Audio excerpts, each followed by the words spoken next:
Lahore central jail में 23 मार्च 1931 की शुरुआत किसी और दिन की तरह ही हुई थी। फर्क सिर्फ इतना था कि सुबह सुबह जोर की आंधी आई थी, बहुत तेज।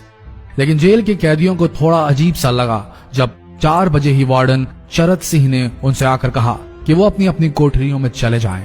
उन्होंने कारण नहीं बताया था। उनके मुंह से सिर्फ ये निकला कि आदेश ऊपर से है। अभी कैदी सोच ही रहे थे कि माजरा क्या है। जेल का नाई बरकत हर कमरे के सामने फुसफुसाते हुए गुजरा कि आज रात भगत सिंह, राजगुरु और सुखदेव को फांसी दी जाने वाली है। उस क्षण की निश्चिंता ने उनको झकझोर कर रख दिया। कैदियों ने बरकत से मनुहार की कि वो फांसी के बाद भगत सिंह की कोई भी चीज जैसे पेन, कंघा या घड़ी उन्हें ला कर दें ताकि वो अपने पोते पोतियों को बता सकें कि कभी वो भी भगत सिंह के साथ जेल में बंद थे। बरकत भगत सिंह की कोठरी में गया और वहां से उनका पेन और कंघा ले आया। सारे कैदियों में होड़ लग गई कि किसका उस पर अधिकार हो। आखिर में ड्रॉ निकाला गया, लाहौर कॉन्स्पिरेसी केस। अब सब कैदी चुप हो चले थे।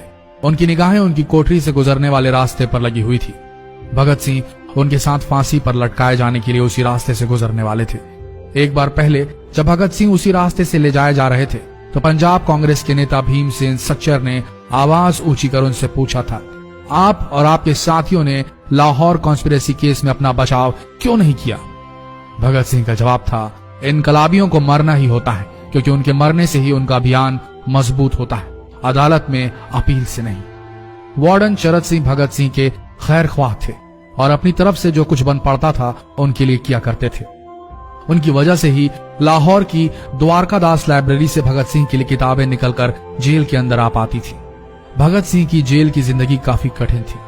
किताबें पढ़ने का शौक हो चला था उन्हें कि एक बार उन्होंने अपने स्कूल के साथी जयदेव कपूर को लिखा था कि वो उनके लिए कार्ल लिब्नेख्त की मिलिट्रिज्म, लेनिन की लेफ्ट विंग कम्युनिज्म और ऑप्टन सिंक्लेयर का उपन्यास द स्पाई कुलबीर के जरिए भिजवाएं। भगत सिंह जेल की कठिन जिंदगी के आदी हो चले थे। उनकी कोठरी नंबर 14 का फर्श पक्का नहीं था, उस पर घास उगी हुई थी। कोठरी में बस इतनी ही जगह थी कि उनका 5 फुट 10 इंच का शरीर बमुश्किल उसमें लेट पाए। भगत सिंह को फांसी दिए जाने से 2 घंटे पहले उनके वकील प्राणनाथ मेहता उनसे मिलने पहुंचे। मेहता ने बाद में लिखा कि भगत सिंह अपनी छोटी सी कोठरी में पिंजड़े में बंद शेर की तरह चक्कर लगा रहे थे। इनकलाब जिंदाबाद। उन्होंने मुस्कुराकर मेहता को स्वागत किया और पूछा कि आप मेरी किताब रिवोल्यूशनरी लेनिन लाए या नहीं। जब मेहता ने उन्हें किताब दी तो वे उसे उसी समय पढ़ने लगे मानो उनके पास अब ज्यादा समय न बचा। मेहता ने उनसे पूछा कि क्या आप देश को कोई संदेश देना चाहेंगे। भगत सिंह ने किताब से अपना मुंह हटाए बगैर कहा, सिर्फ 2 संदेश, साम्राज्यवाद मुर्दाबाद और इनकलाब जिंदाबाद। इसके बाद भगत सिंह ने मेहता से कहा कि वो पंडित नेहरू और सुभाष चंद्र बोस को मेरा धन्यवाद पहुंचा दे जिन्होंने मेरे केस में गहरी रुचि ली थी। भगत सिंह से मिलने के बाद मेहता राजगुरु से मिलने उनकी कोठरी पहुंचे। राजगुरु के अंतिम शब्द थे, हम लोग जल्द मिलेंगे। सुखदेव ने मेहता को याद दिलाया कि वो उनकी मौत के बाद जेलर से वो कैरम बोर्ड ले लें जो उन्होंने उन्हें कुछ महीने पहले दिया था। मेहता के जाने के थोड़ी देर बाद जेल अधिकारियों ने तीनों क्रांतिकारियों को बता दिया कि उनको वक्त से 12 घंटे पहले ही फांसी दी जा रही है। अगले दिन सुबह 6 बजे की बजाय उन्हें उसी शाम 7 बजे फांसी पर चढ़ा दिया जाएगा। भगत सिंह मेहता द्वारा दी गई किताब के कुछ पन्ने ही पढ़ पाए थे। उनके मुंह से निकला, क्या आप मुझे इस किताब का एक अध्याय भी खत्म करने नहीं देंगे? भगत सिंह ने जेल के मुस्लिम सफाई कर्मचारी बेबे से अनुरोध किया कि वो उनके लिए उनको फांसी दिए जाने से 1 दिन पहले शाम को अपने घर से खाना जरूर लाएं। लेकिन बेबे भगत सिंह की इच्छा पूरी नहीं कर सके क्योंकि भगत सिंह को 12 घंटे पहले फांसी देने का फैसला ले लिया गया और बेबे जेल के गेट के अंदर ही नहीं घुस पाए। थोड़ी देर बाद तीनों क्रांतिकारियों को फांसी की तैयारी के लिए उनकी कोठरियों से बाहर निकाला गया। भगत सिंह, राजगुरु और सुखदेव ने अपने हाथ जोड़े और अपना प्रिय आजादी गीत गाने लगे। कभी वो दिन भी आएगा कि जब आजाद होंगे हम, ये अपनी ही जमीन होगी या अपना आसमान होगा। फिर इन तीनों का एक एक करके वजन लिया गया। सबके वजन बढ़ गए थे। इन सब से कहा गया कि अपना आखिरी स्नान करें। फिर उनको काले कपड़े पहनाए गए लेकिन उनके चेहरे खुले रहने दिए गए। चरत सिंह ने भगत सिंह के कान में फुसफुसाकर कहा कि वाहे गुरु को याद करो। फांसी का तख्ता भगत सिंह लिए बोले, पूरी जिंदगी मैंने ईश्वर को याद नहीं किया। असल में मैंने कई बार गरीबों के कलेश के लिए ईश्वर को कोसा भी है। अगर मैं अब उनसे माफी मांग लूं तो वो कहेंगे कि इससे बड़ा डरपोक कोई नहीं। इसका अंत नजदीक आ रहा है, इसलिए ये माफी मांग रहा है। जैसे ही जेल की घड़ी ने 6 बजाया, कैदियों ने दूर से आती कुछ पद चांपें सुनी। उनके साथ भारी बूटों के जमीन पर पड़ने की आवाजें भी आ रही थी। साथ में एक गाने का भी दबा स्वर सुनाई दे रहा था। सरफरोशी की तमन्ना अब हमारे दिल में है। सभी को अचानक जोर जोर से इनकलाब जिंदाबाद और हिंदुस्तान आजाद हो के नारे सुनाई देने लगे।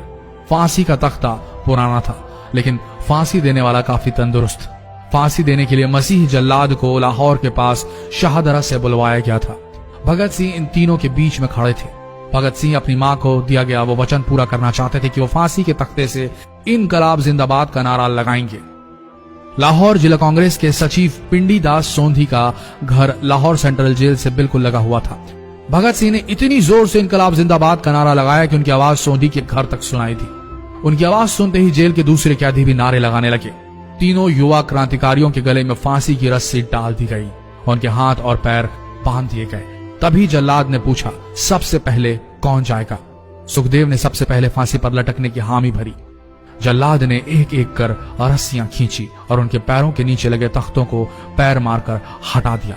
काफी देर तक उनके शव तख्तों से लटकते रहे। अंत में उन्हें नीचे उतारा गया और वहां मौजूद डॉक्टरों लेफ्टिनेंट कर्नल जे नेल्सन और लेफ्टिनेंट कर्नल NS सोंधी ने उन्हें मृत घोषित किया। एक जेल अधिकारी पर फांसी का इतना असर हुआ कि जब उससे कहा गया कि वो मृतकों की पहचान करें तो उसने ऐसा करने से इनकार कर दिया। उसे उसी जगह पर निलंबित कर दिया गया अंग्रेजों द्वारा। एक जूनियर अफसर ने यह काम अंजाम दिया। पहले योजना थी कि इन सब का अंतिम संस्कार जेल के अंदर ही किया जाएगा, लेकिन फिर यह विचार त्यागना पड़ा जब अधिकारियों को आभास हुआ कि जेल से धुआं उठते देख बाहर खड़ी भीड़ जेल पर हमला कर सकती है। इसलिए जेल की पिछली दीवार तोड़ी गई। उसी रास्ते से ट्रक जेल के अंदर लाया गया और उस पर बहुत अपमानजनक तरीके से उन शवों को एक सामान की तरह लाद दिया गया। पहले तय हुआ था कि उनका अंतिम संस्कार रावी के तट पर किया जाएगा, लेकिन रावी में पानी बहुत ही कम था, इसलिए सतलज के किनारे शवों को जलाने का फैसला लिया गया। उनके पार्थिव शरीर को फिरोजपुर के पास सतलज के किनारे लाया गया। तब तक रात के 10 बज चुके थे। इस बीच उप पुलिस अधीक्षक कसूर सुदर्शन सिंह कसूर गांव से एक पुजारी जगदीश अचरज को बुला लाए। अभी उनमें आग लगाई ही गई थी कि लोगों को इसके बारे में पता चल गया। जैसे ही ब्रितानी सैनिकों ने लोगों को अपनी तरफ आते देखा, वो शवों को वहीं छोड़कर अपने वाहनों की तरफ भागे। सारी रात गांव के लोगों ने उन शवों के चारों ओर पहरा दिया। अगले दिन दोपहर के आसपास जिला मजिस्ट्रेट के दस्तखत के साथ लाहौर के कई इलाकों में नोटिस चिपकाया गया, जिसमें बताया गया कि भगत सिंह, सुखदेव और राजगुरु का सतलज के किनारे हिंदू सिख रीति से अंतिम संस्कार कर दिया गया है। तो ये थे भगत सिंह की जिंदगी के वो 12 आखिरी घंटे। आशा करते हैं इस वीडियो में सुनाई गई ये कहानी आज युवा पीढ़ी के दिलों में मर चुके देशभक्ति को जगाने में कामयाब होंगी। जितना हो सके इस संदेश को पूरे देश में पहुंचाएं। इस वीडियो को शेयर करें फेसबुक पर, व्हाट्सएप पर, और हो सके तो इस पेज को फॉलो करें ताकि ऐसे ही वीडियोस आप तक सही समय पर पहुंच सके। मिलते हैं अगले वीडियो में, तब तक के लिए आप सबका धन्यवाद।